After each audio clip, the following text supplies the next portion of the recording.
Welcome back to the channel, everyone. Today I'm doing a first impressions video of a game called Chicago 68. Now, Chicago 68 is a war game. It's technically a two-player war game, but it can be played up to 4 and solo. Now, this game takes place during the 1968 protests during the, I think it was the Democratic National Convention in Chicago, right after the RFK assassination. So this is a historical war game. One player is going to play as the demonstrators, which are going to be red, and those consist of the yippies and the mobe, so they're like protesters in a way.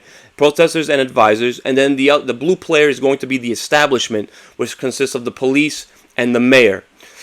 So I'm not going to go into the whole historical background of it, but, you had the mayor of Chicago, trying to qualm these protests. And of course, they had the protesters trying to cause a little anarchy and stuff. Again, I'm not familiar with the subject at all. I'll go more into my impressions. But this is a war game. And so essentially what you're trying to do is the red player is trying to lead in one of several areas. So you have the delegates and then you have the exposure area. Now the establishment is going to be start off pretty strong. A lot stronger than the protesters. That fits thematically. So now there's going to be several areas on the map of Chicago, and what you're trying to do is just expand out as the protesters. Now they're going to have these action cards that are laid out, but the protesters are going to have these advisor meeples. The more of them that you have out, the more cards you can you can draw. Now, during the rounds, there's going to be like certain actions from the yippies and the mayor, and then of course the moby and then the police actions. So now what the establishment is trying to do is they want to clear the area of these protesters, because at the start of each round, each area that is clear of protesters is going to give them capital. So you'll see at the top left of some of these area boxes that you're going to see these little blue cubes that show you how much capital or money that you're going to get at the start of each round for having no protesters there. So the establishments are going to have these cards laid out, and it's going to show you how much you have to pay to play that action. Now, there's certain things that you can do, like, again, move the police into different areas. The police are going to have, like, task forces, which are going to be needed to, like, dispose of, like, tear gas, or help move certain other police around. So there's going to be small cubes and bigger cubes. The bigger cubes are going to count as 2. Small cubes count as 1. So now the police and the mayor can do different actions. So they can disperse tear gas, which allows the demonstrators to disperse out of the area. But so now they're going to have to go to different sections of the board and go by by what is adjacent. Judging by what line it connects to. Now, when you do certain actions that cause like combat or clash actions, it's going to be either good or detrimental to you, depending on who you're playing as. On certain areas at the bottom, you're going to see that when a clash happens, it might be more beneficial for the demonstrator, and the instability is going to go up, which the demonstrator wants. Now there's going to be a delegate section where you're going to take the cubes out of the bag and put them on the delegates. Now there are more blue cubes than there are red, but the demonstrators do want to have more of those delegates in that area. Now the exposure is interesting, as that's a little bit of a tug-of-war mechanism there. Depending on when you clash, where you clash, the exposure, the blue player can lose exposure or gain exposure. It all depends on the actions that you do. Now, going more into what the establishment does, they always go first, but the other actions that you can do is they can also disperse flamethrowers, which can damage certain protesters. But certain actions that you choose allow you to arrest these protesters or advisors and take them off the map. Again, that is also going to be crucial for the red player, as they have to, when they take those players out of jail at the start of their turn, that actually can be more beneficial for the blue player, as it gives them more capital for each person you take out of jail. So there are a lot of interesting actions in this game.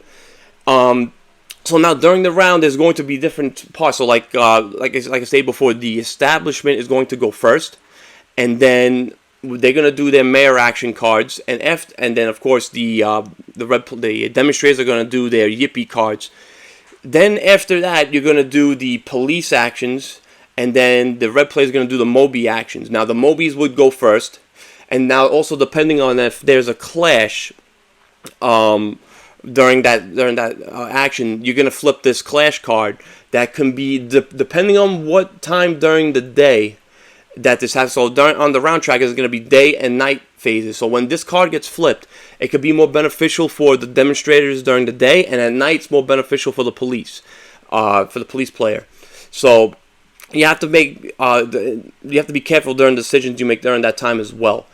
Of course, now again, I'm not going to go into everything because this is a pretty heavy game. So you're going to be doing this for about like 3 rounds. But like I said, each round has the day and the night phase.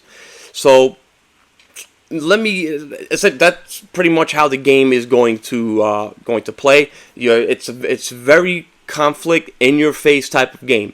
Again, the rules are pretty heavy. This is from the Dietz Foundation. I have another one of their games, Iran. The Iran one, and the rules were pretty complicated for that. I haven't gotten to play it yet, but this one seems to be a little bit more streamlined than that game. But I had a lot of fun playing this. So, number one that stuck out to me is the theme. The theme is super strong here. So you really feel like a protest, doing the protester actions. Again, the cards are actual historical events and things that happen. So as the demonstrator player, there are certain things like he'll hold a concert for Paul Oaks and stuff. So it's very thematic in that wise. And of course, for the mayor actions and the police actions, there was a lot of violence that happened during these protests. So they had tear gas was getting deployed. There was barricades that was set up. You had the barbed wire and everything, the flamethrowers. It was pretty dark. So the theme is on point. Gameplay, like I said before, I'm liking the gameplay a lot. It's very in your face, very tactical. Again, you got a lot of things that you have to worry about, like the delegate section. You got the exposure section, which is like that tug of war aspect. It's got a little bit of a Paolo Mori feel. If you ever play Paolo Mori games, he has a lot of tug of war style games, such as Dog of War. That's what it felt like. And if of course, I mean, it's not essentially combat. You're either arresting or the demonstrators are injuring police. Of course, certain police, police when they get hurt, they have to go into the injured section. Again, I didn't go over everything. I just want to give a brief overview. But the gameplay is awesome. I'm liking it a lot. It's probably one of the best war games I have played in a while. And again, war games can be a little dry, a little rules heavy. And this is rules heavy, but it is streamlined in a way. Art and components. This game sticks out. I really like the way the board looks. Very colorful. Again, it's got that war game feel where you have the cubes, but there are the meeples for the TAC police and for the advisors. So the game looks really, really nice. Replayability, I think, is going to be very high because it's such a tactile game. There's so many different ways to win. I think this is going to be a pretty popular game amongst war gamers. Again, when it comes to war games, they're not for everybody. So people are going to look at the rules and be like, no, not for me. But again, if you love the theme, you like war games, I think people are going to enjoy this a lot. Again, I'm not going to give it a rating because I only played it on TTS, but this game is currently on Kickstarter right now. I'm going to post a link to the Kickstarter in the description section, and a how to play video from the developer in there as well. So you can see how this game works. And again, I don't have the game in front of me. I'm just posting the pictures from that the developer has given me. But I highly suggest you check this game out. It is a ton of fun. It's actually one of my most anticipated games for 2025. It is that good. But yeah, I hope you guys enjoyed the video. Again, sorry it was very vague, but I wanted to make a video for this special game that's out. So please, like, subscribe, help this little channel grow. Again, if you're interested in this game, I'm gonna post the link in the description section. That's gonna do it for today, guys. Hope you have a great one.